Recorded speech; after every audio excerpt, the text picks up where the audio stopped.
Alors je filme maintenant normalement parce que je voudrais vous donner des petites astuces. Voilà, par exemple, pour faire mes marges de couture, je scotche deux stylos ensemble, pour ceux qui ne savent pas ce genre d'astuce.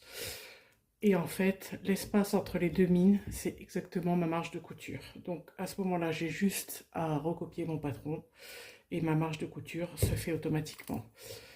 Ensuite, j'ai aussi ces petits ciseaux-là que j'achète chez Action. Je crois qu'ils coûtent 1 € le ciseau. J'en ai partout. Ils sont hyper pratiques pour couper les petits fils, tous les petits fils que je dois toujours couper. Voilà. Et là, je suis en train de doubler un petit manteau pour une commande. Et je le surfile à la main.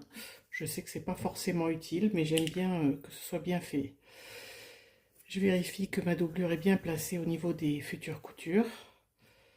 Et ensuite, je vais coudre, cranter. Je ne sais pas si vous connaissez l'expression. On crante dans les creux. Et voilà, on me dit souvent que mes poupées sont un peu chères, mais je travaille presque 14 heures pour en faire une seule. Donc autant vous dire que je ne me paye pas à l'heure, hein. Sinon ce serait encore plus cher. Mais je mets un point d'honneur à ce qu'elle soit bien faite.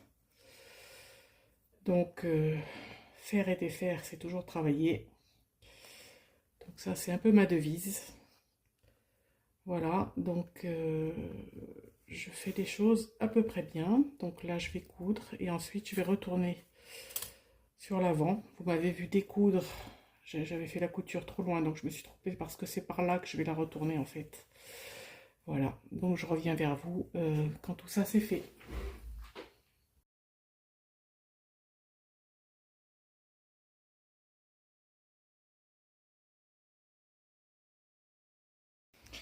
Alors voilà, j'ai fini mes coutures.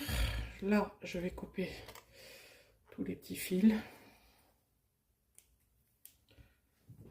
Donc, j'ai cousu tout autour.